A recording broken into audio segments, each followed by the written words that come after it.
Hello everyone, welcome to defence arena. आज की इस वीडियो में हम लोग बात करने वाले हैं क्वाड्रेटिक इक्वेशन के बारे में। क्वाड्रेटिक इक्वेशन इज, मैं कह सकता हूँ कि सबसे बेसिक टॉपिक है और बहुत इंपॉर्टेंट भी है फॉर डिफेंस, या फिर इवन ये आपके जेई वगैरह में भी आता है जो आप इंजीनियरिंग एंट्रेंस एग्जाम्स देते हो। क्वाड्रेटिक इक्वेशन में जो टॉपिक्स हैं जैसे कि क्वाड्रेटिक के रूट निकालना या फिर क्वाड्रेटिक का जो है रूट्स और उसके कोफिशिएंट के बीच में जो रिलेशन होता है, ये सब छोटी मोटी चीज़ें हैं जो कि इंपॉर्टेंट होती हैं। एंड अगर आपको ये नहीं पता तो हो सकता है कि ये किसी क्वेश्चन के अंदर आ जाए, मतलब एक क्वेश्चन है जो कि किसी और टॉपिक का है बट उसके अंदर क्वाड्रेटिक का एक छोटा सा कॉन्सेप्ट आपको यूज़ करना हो तो आप ऐसे क्वेश्चन भी अटेम्प्ट नहीं कर पाएंगे। So quadratic is important. इस वीडियो में हम लोग पूरा क्वाड्रेटिक को एक बारी में देखेंगे कि क्या होता है, कैसे रूट्स निकालते हैं, कैसे हम लोग उसके जो रूट्स हैं और उसके जो कोफिशिएंट है उनके बीच में रिलेशन निकालते हैं। तो शुरू करते हैं वीडियो को।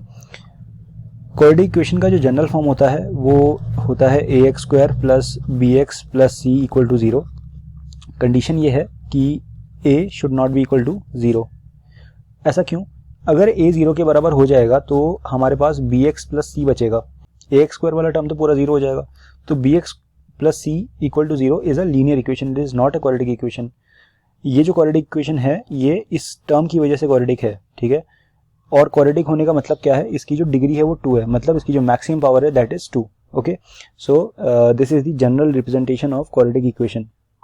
अब जैसे हर किसी इक्वेशन के कुछ सॉल्यूशन होते हैं, क्वाड्रेटिक इक्वेशन के भी हम सॉल्यूशन निकाल सकते हैं और उन सॉल्यूशन को हम कहते हैं रूट्स, ठीक है। तो मैं दोबारा से इस क्वाड्रेटिक इक्वेशन को लिखता हूँ, ax square plus b x plus c equal to 0। मैं कंसिडर करता हूँ इस क्वाड्रेटिक इक्वेशन के रूट्स हैं अल्फा एंड बीटा। एक इंपॉर्टेंट बात जान लेते हैं कि जो रूट्स होते हैं, number of roots are always equal to the degree of equation. तो यहाँ पर डिग्री 2 है तो यहाँ पर रूट्स भी 2 होते हैं, ठीक है। अब रूट्स का जो है नेचर होता है, किसी भी इक्वेशन के रूट्स का नेचर होता है, वैसे ही क्वाड्रेटिक इक्वेशन के रूट्स का भी कुछ नेचर होता है। सो जो रूट्स होते हैं either they can be real और they can be real and equal. इसको रियल एंड अनइक्वल कर देते हैं, ठीक है। और तीसरा है इमेजिनरी रूट्स। अब हम इस चीज़ को कैसे पता करेंगे कि रूट्स का जो नेचर है वो कैसा है, तो इसको पता करने के लिए एक चीज़ होती है डिस्क्रिमिनेंट, राइट। डिस्क्रिमिनेंट, इसको हम d से रिप्रेजेंट करते हैं और ये जो डिस्क्रिमिनेंट होता है इसकी वैल्यू होती है d is equals to b square minus 4ac, ठीक है। और यहाँ पर b जो है वो x का टर्म है, x का कोफिशिएंट है, a जो है वो x स्क्वायर का कोफिशिएंट है और c is the constant, right. So इस d से हम लोग रूट्स के नेचर को डिफाइन करते हैं। सो अब वो कैसे करते हैं, अगर d जो है वो ग्रेटर देन 0 है तो रूट्स जो हैं वो रियल और अनइक्वल होंगे, RU ये समझ जाना है, एब्रीविएशन में लिख रहा हूँ मैं। अगर जो d है अगर वो इक्वल टू 0 है तो रूट्स जो हैं वो रियल होंगे और इक्वल होंगे। And in case d is less than 0 तो रूट्स जो हैं वो इमेजिनरी होंगे, ओके। तो ये होता है d का पूरा सिस्टम। इस तरह से हम लोग डिफाइन करते हैं, अगर d ग्रेटर देन 0 है तो वो रियल अनइक्वल, अगर d इक्वल टू 0 है तो रियल इक्वल, एंड अगर d लेस देन 0 है तो इट इज इमेजिनरी। तो इस तरह से हम रूट्स का नेचर देखते हैं in case of quadratic equation. अब देखते हैं कि हम रूट्स निकालते कैसे हैं, ठीक है। ये तो हो गया रूट्स का नेचर, बट रूट्स को निकालना भी तो पड़ेगा, ठीक है। तो रूट्स को निकालने के लिए एक सेकेंड, इसको कहते हैं solution of quadratic equation, solution of quadratic equation. Now there are multiple methods to find out the solution of a quadratic equation.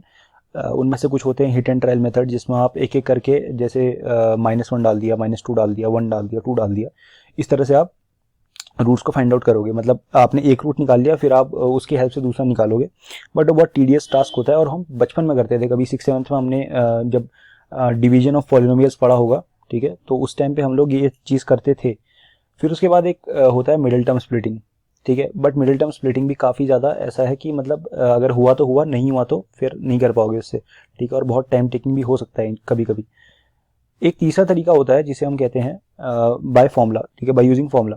तो वो कैसे, मान लो हमारे पास एक क्वाड्रेटिक इक्वेशन है ax square plus b x plus c equal to 0, ठीक है। अगर हमें इसका रूट निकालना है, इसके रूट्स निकालने हैं, तो उसके लिए एक फॉर्मूला होता है x is equals to minus b plus minus under root of b square minus 4ac upon 2a।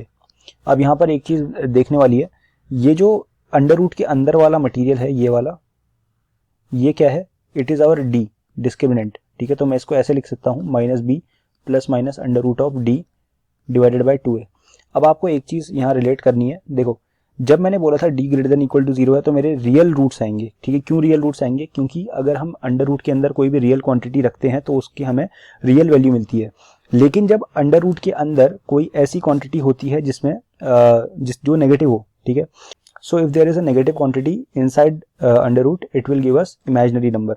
तो इसलिए जो है यहाँ पर जो थर्ड केस था इसमें हमें इमेजिनरी रूट्स मिलते हैं। और एक और चीज़, जो हमारा मिड वाला केस था d इक्वल टू 0, देखो अगर इसमें d 0 हो जाएगा तो ये एक्सप्रेशन हो जाएगा माइनस बी बाई 2a, ठीक है। अब यहाँ पर जब हम यहाँ पर रूट्स निकालते हैं ना, तो रूट्स ऐसे निकलते हैं, minus b plus under root of d by 2a, और दूसरा रूट होगा minus b minus under root of d upon 2a।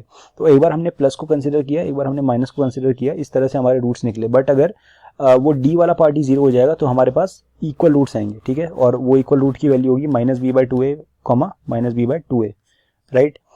तो इस तरह से हम क्वाड्रेटिक इक्वेशन का सॉल्यूशन निकालते हैं, ठीक है। ये बहुत इंपॉर्टेंट फॉर्मूला है, ठीक है। और ओवर द टाइम अगर आप क्वेश्चंस को सॉल्व करोगे तो आपको ये फॉर्मूला याद हो जाएगा, ठीक है। तो इसको ऐसे कुछ इंडिविजुअली याद करने की जरूरत नहीं है, solve questions and you will get it. So यहाँ पे हमने सॉल्यूशन ऑफ क्वाड्रेटिक इक्वेशन की बात कर ली। अब बात करते हैं ग्राफ ऑफ क्वाड्रेटिक इक्वेशन की। तो मान लो मेरे पास एक क्वाड्रेटिक इक्वेशन है ax square plus b x plus c equal to 0। तो इसका जो ग्राफ होता है वो पैराबोलिक होता है, ठीक है। अब ये पैराबोलिक का क्या मतलब है, पैराबोलिक मतलब ऐसा या फिर ऐसा या फिर ऐसा, ठीक है। ये पैराबोलिक ग्राफ होता है। नाउ जो इनका रिलेशन है ग्राफ का इसके कोफिशिएंट से, जैसे a से क्या रिलेशन है ग्राफ का, तो अगर a ग्रेटर देन 0 होगा, देखो ग्राफ जो हमारे ये होते हैं क्वाड्रेटिक इक्वेशन, इसका जो ग्राफ होता है वो 90% केसेस में ऐसा होता है या फिर ऐसा होता है। इन दोनों के अलावा और किसी भी तरह का ग्राफ इसमें नहीं बनेगा, ठीक है। अब होता क्या है यहाँ पे, अगर मेरा a ग्रेटर देन 0 है तो मेरा ग्राफ ऐसा बनेगा, मतलब उसका माउथ है वो ऊपर की तरफ खुलेगा। और अगर a लेस देन 0 है तो उसका जो ग्राफ है वो ऐसा बनेगा, मतलब उसका जो मुंह है वो नीचे की तरफ खुलेगा, राइट। बाकी अगर मान लो मेरी क्वाड्रेटिक इक्वेशन है जिसके नो रूट्स हैं, मतलब उसके रूट्स एग्जिस्ट नहीं करते, इमेजिनरी रूट्स हैं उसके, तो उसका जो ग्राफ है वो ऐसा बनेगा या फिर ऐसा बनेगा, मतलब वो एक्स एक्सिस को कट नहीं करेगा, ठीक है। इन केस अगर इक्वल रूट्स हैं तो जो ग्राफ बनेगा वो ऐसा बनेगा, मतलब जस्ट टच करेगा वो एक्सिस को, या फिर ऐसा भी बन सकता है, ठीक है। और अगर मेरे जो रूट्स हैं वो रियल है प्लस अनइक्वल है तो मेरा जो ग्राफ बनेगा वो ऐसा बनेगा या फिर ऐसा बनेगा, राइट। तो ये कुछ चीज़ें हैं जो ग्राफ के बारे में आपको पता होनी चाहिए इन केस अगर आ जाए तो। वैसे इतना डीप में नहीं आता जो मेरे डिफेंस एग्जाम्स हैं उसमें, लेकिन फिर भी पता हो तो अच्छी बात है, ठीक है। तो ये क्वाड्रेटिक इक्वेशन के सारे कॉन्सेप्ट यहाँ पे खत्म हो जाते हैं, ठीक है। इसके अलावा अगर आपको कुछ जानना है तो आप कमेंट कर सकते हैं। बाकी कुछ क्वेश्चंस कराऊंगा मैं बाद में, प्रीवियस ईयर क्वेश्चंस, जिनके थ्रू आपको और समझ आएगा कि किस तरह के क्वेश्चंस डिफेंस में आते हैं फ्रॉम क्वाड्रेटिक इक्वेशन, ठीक है। तो इस वीडियो को यहीं खत्म करते हैं। अगर आपको वीडियो अच्छी लगी है तो लाइक करिए एंड कमेंट करिए अपना डाउट जो भी आपको पूछना है, और शेयर करिए वीडियो को अपने दोस्तों के साथ who are preparing for defence exams. Okay, bye.